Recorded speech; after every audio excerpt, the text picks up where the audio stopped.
بسم اللہ الرحمن الرحیم۔ السلام علیکم دوستو، اگر آپ ہمارے چینل پر نئے ہیں تو آپ ہمارے چینل کو سبسکرائب کر لیں اور نوٹیفیکیشن بیل کو ضرور دبا لیں تاکہ آنے والی ویڈیوز کے نوٹیفیکیشن آپ تک پہنچتے رہیں۔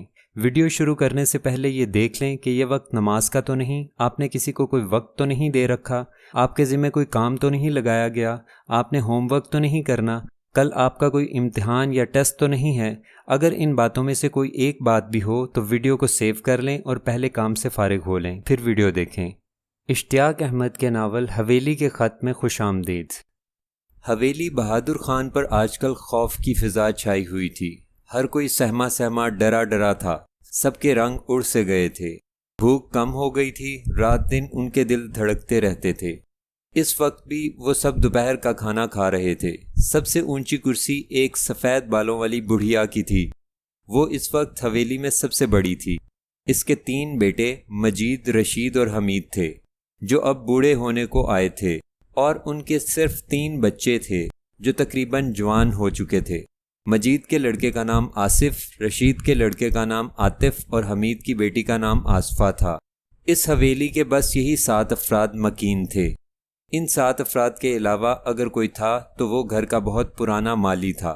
مالی ہونے کے ساتھ ساتھ وہ باورچی اور حویلی کا چوکیدار بھی تھا۔ وہ اس وقت بھی کھانے کے کمرے میں ایک کونے میں کھڑا تھا تاکہ اگر کسی چیز کی ضرورت پڑ جائے تو وہ فوراً باورچی خانے سے جا کر لا دے۔ اس کا نام محمد امین تھا، لیکن سب اسے بابا امین کہتے تھے، یہاں تک کہ بڑھیا بھی، جس کا نام سرور جہاں بیگم تھا، اسے بابا امین کہہ کر ہی پکارتی تھی۔ سرور جہاں بیگم کے بالوں میں تو کہیں کہیں کوئی کالا بال نظر آ جاتا تھا، مگر بابا امین کے بال تو برف کی مانند سفید ہو چکے تھے۔ اس کے بارے میں سب کو معلوم تھا کہ اس کا باپ حویلی کا ملازم تھا اور بابا امین یہیں پیدا ہوا تھا۔ اس وقت اس کی عمر 80 سال سے کم نہ تھی۔ اس پر بھی صحت بہت اچھی تھی۔ وہ آج بھی پوری حویلی کا کام بخیر و خوبی نپٹا لیتا تھا۔ اگرچہ سرور جہاں بیگم نے کئی بار اس کی مدد کے لیے ایک اور ملازم رکھنا بھی چاہا، مگر بابا امین اس پر تیار نہ ہوا۔ کہا کرتا تھا، میرے جیتے جی حویلی میں کوئی اور ملازم نہیں رکھا جا سکتا۔ اپنی صحت کا راز وہ یہ بتاتا تھا کہ جوانی میں اس نے کچا دیسی گھی اس طرح کھایا ہے جیسے لوگ مٹھائی کھاتے تھے۔ حویلی میں دولت کی ریل پیل تھی، زمینوں سے ہونے والی آمدنی بے حساب تھی۔ یہی وجہ تھی کہ حویلی میں ہر وقت کہے گونجتے رہتے تھے، لیکن ان دنوں حویلی پر خوف و ہراس چھایا ہوا تھا۔ بات صرف اتنی سی تھی کہ حویلی میں کوئی راتوں کو چلتا تھا۔ اس کے قدموں کی آواز وہ صاف سنتے تھے، لیکن جب بھی کوئی دروازہ کھول کر دیکھتا تو اسے کچھ بھی نظر نہیں آتا تھا۔ ان میں سے تقریباً ہر ایک نے آواز سنتے ہی اپنے کمرے کا دروازہ کھول کر دیکھا تھا، لیکن آج تک کسی کو بھی کچھ نظر نہیں آیا تھا۔ ایک روز وہ سو کر اٹھے اور ناشتے کی میز پر پہنچے تو انہیں میز کے بیچوں بیچ ایک خنجر گڑا ہوا پایا۔ وہ دھک سے رہ گئے۔ وہ حیران تھے، وہ کون ہے جو راتوں کو حویلی میں چلتا ہے اور وہ چاہتا کیا ہے؟ دن رات سوچنے کے بعد بھی وہ کسی نتیجے پر نہ پہنچ سکے۔ آصف، عاطف اور آصفہ تینوں اعلیٰ تعلیم یافتہ تھے اور شہر کی یونیورسٹی سے تعلیم حاصل کر کے فارغ ہو چکے تھے۔ دولت چونکہ بے اندازہ تھی، اس لیے انہیں کوئی ملازمت کرنے کی ضرورت محسوس نہیں ہوئی تھی۔ تینوں کبھی کبھار زمینوں پر چلے جاتے تھے، حساب کتاب چیک کر لیتے تھے، ورنہ انہیں کوئی کام نہ تھا۔ سیر سپاٹا کرنا، کھانا پینا اور گھر میں پڑھے کتابیں پڑھتے رہنا یا کوئی گیم کھیلنا، بس یہی ان کے کام تھے۔ چونکہ تعلیم یافتہ تھے، اسی لیے کسی جن بھوت یا آسیب کی طرف ان کا خیال تک نہیں گیا تھا۔ ان کے والدین اور دادی جان بھی روشن خیال تھی، انہوں نے بھی اس قسم کے خیالوں کو پاس پھٹکنے تک نہ دیا تھا۔ البتہ بابا امین کبھی کبھی دبی زبان میں ضرور کہہ دیتا تھا، کہیں حویلی پر کسی جن نے قبضہ تو نہیں جما لیا؟ یہ 20ویں صدی ہے، انسان چاند پر جا پہنچا ہے، اب اس قسم کی باتیں اچھی نہیں لگتیں۔ کوئی منہ بنا کر جواب دیتا اور بوڑھا بابا اپنا سا منہ لے کر رہ جاتا۔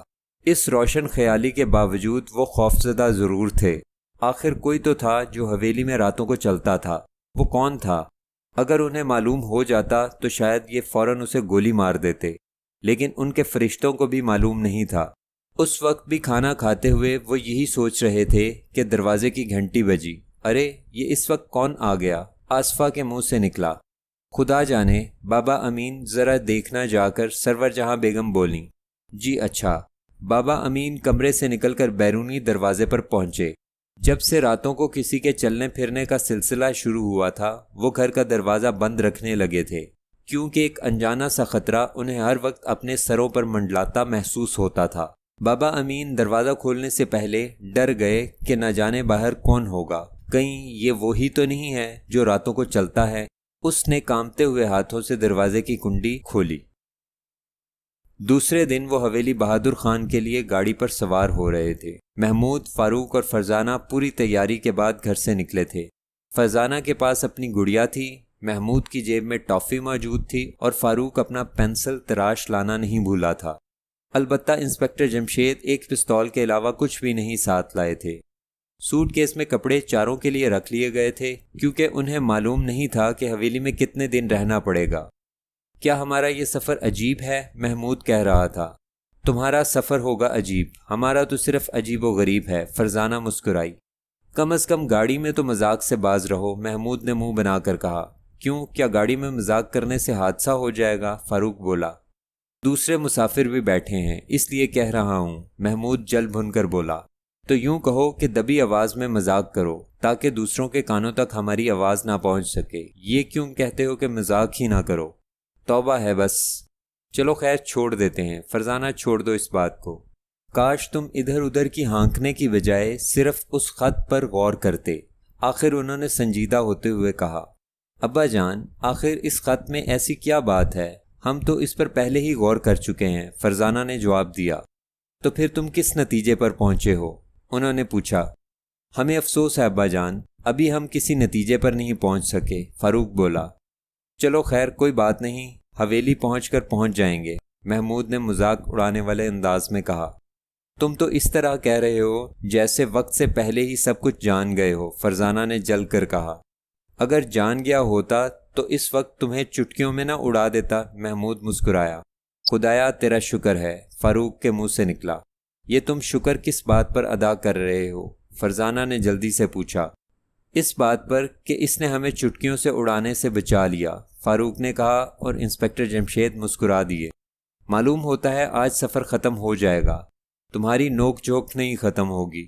ابا جان، اگر آپ چاہتے ہیں کہ ہم اس نوک جھوک کو بند کر دیں تو ابھی اور اسی وقت ایسا ہو جائے گا۔ نہیں بھائی، جاری رکھو، مجھے کیا فرق پڑتا ہے، ویسے سفر کتنا باقی رہ گیا ہے؟ ابھی تقریباً 2 گھنٹے اور لگیں گے، انہوں نے کہا۔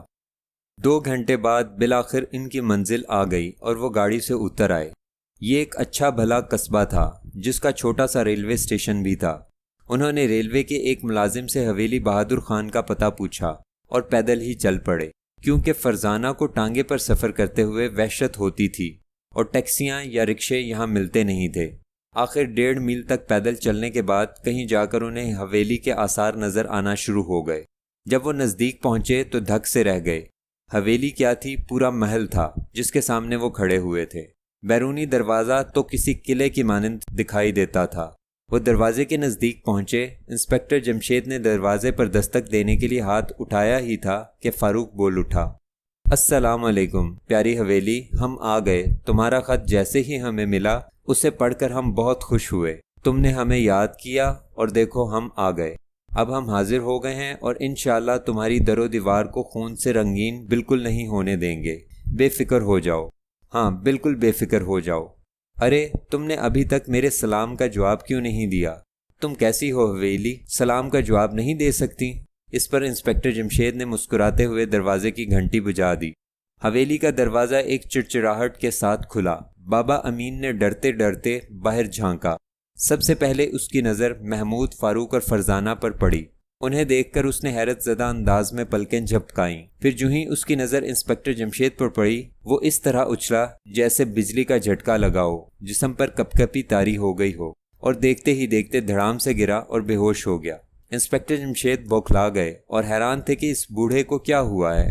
وہ تیزی سے اس کے اوپر جھکے، اس کی آنکھوں کے پرپوٹے ہٹا کر دیکھے اور اٹھتے ہوئے بولے، یہ تو سچ مچ بے ہوش ہو گیا ہے۔ تو کیا آپ کا خیال تھا کہ یہ مذاق کر رہا ہے؟ محمود نے حیران ہو کر کہا۔ نہیں، میرا خیال تو کچھ بھی نہیں تھا، انسپکٹر جمشید نے پریشان ہو کر کہا۔ اب ہم کیا کریں؟ فاروق بولا۔ یہ شاید حویلی کا ملازم ہے، ہمیں ایک بار دروازے کی گھنٹی بجانا چاہیے، فرزانہ نے کہا۔ ہاں تمہارا خیال ٹھیک ہے، انسپکٹر جمشید نے کہا اور ایک بار پھر گھنٹی بجائی۔ دوسری طرف شاید بابا امین کے گرنے کی بھی آواز پہنچ گئی تھی، اس لیے مجید، رشید اور حمید کے ساتھ ان کے تینوں بچے بھی دوڑے آئے، لیکن پھر دروازے پر ہی ٹھٹک کر رہ گئے۔ یوں لگا جیسے ان کی سٹی گم ہو گئی ہو۔ نہیں، یہ نہیں ہو سکتا، مجید کے منہ سے خوفزدہ لہجے میں نکلا۔ کیا نہیں ہو سکتا؟ انسپکٹر جمشید بولے۔ میں کہتا ہوں یہی وہ روح ہے جو راتوں کو حویلی میں پھرتی رہتی ہے، رشید بول اٹھا۔ ارے باپ رے، حمید نے کانپتے ہوئے کہا۔ روح؟ کیا مطلب؟ انسپکٹر جمشید حیران رہ گئے۔ اور اگر یہ روح ہیں تو ہم روح کے بچے ہیں، فاروق نے رونی صورت بنا کر کہا۔ ابا جی، یہ آپ کیا کہہ رہے ہیں؟ خواہ خواہ ایک شریف آدمی کو روح سمجھ بیٹھے ہیں، آصف نے برا سا منہ بنا کر کہا۔ اور کیا، ان میں اور ان کے بچوں میں تو کوئی ایسی بات روحوں والی نہیں مجھے دکھائی دی، عاطف بولا۔ بالکل، ذرا دیکھیے تو، ان کے پاؤں الٹے کب ہیں؟ بالکل سیدھے ہیں، آصفہ بول اٹھی۔ آخر بات کیا ہے؟ آپ لوگ مجھے روح کیوں سمجھ رہے ہیں؟ میں تو جیتا جاگتا انسان ہوں، اور ابھی ابھی دارالحکومت سے سیدھا یہاں آ رہا ہوں۔ یہ میرے بچے ہیں۔ آج کا دن بھی عجیب ہے، پہلے آپ کا ملازم مجھے دیکھ کر بے ہوش ہو گیا، پھر آپ آئے اور مجھے دیکھ کر ڈر گئے۔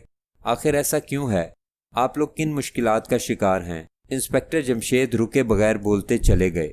پہلے آپ بتائیں آپ کون ہیں اور یہاں کیسے آئے ہیں؟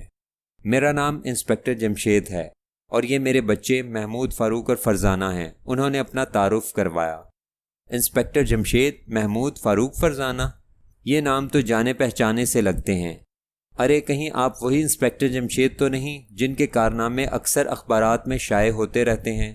آصف نے چونک کر کہا۔ آپ ٹھیک سمجھے ہیں، انسپکٹر جمشید مسکرائے۔ اور میں کہتا ہوں آصف، تم غلط سمجھے، آصف کے والد مجید نے کہا۔ کیا مطلب؟ آصف نے چونک کر کہا۔ مطلب یہ کہ ہم ضرور کسی چکر میں پھنسنے والے ہیں، یہ ضرور روحیں ہیں۔ کیا بات کرتے ہیں آپ بھی تایا جان، اس زمانے میں بلا روحیں کہاں آ گئیں؟ عاطف نے منہ بنا کر کہا۔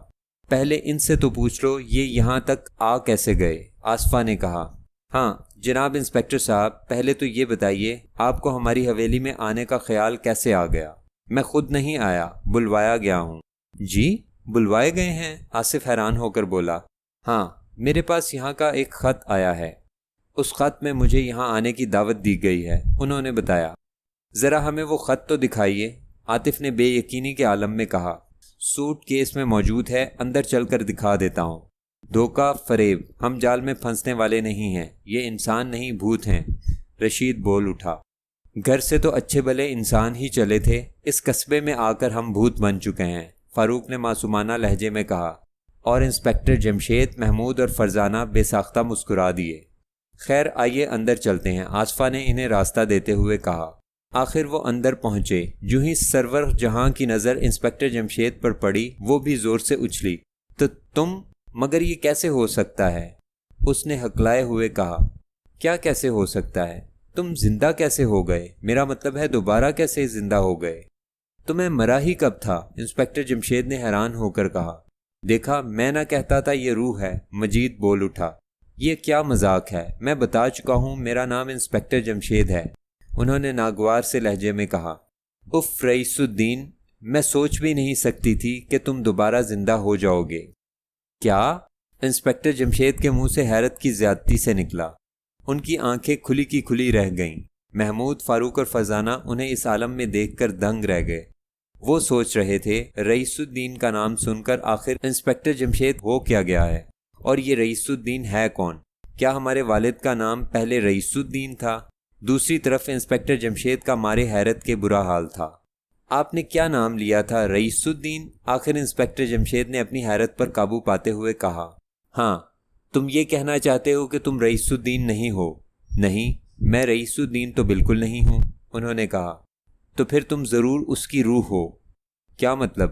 آصف، عاطف اور آصفہ چونک اٹھے، کیونکہ ان تینوں کے والد بھی دروازے پر یہی کہہ چکے تھے۔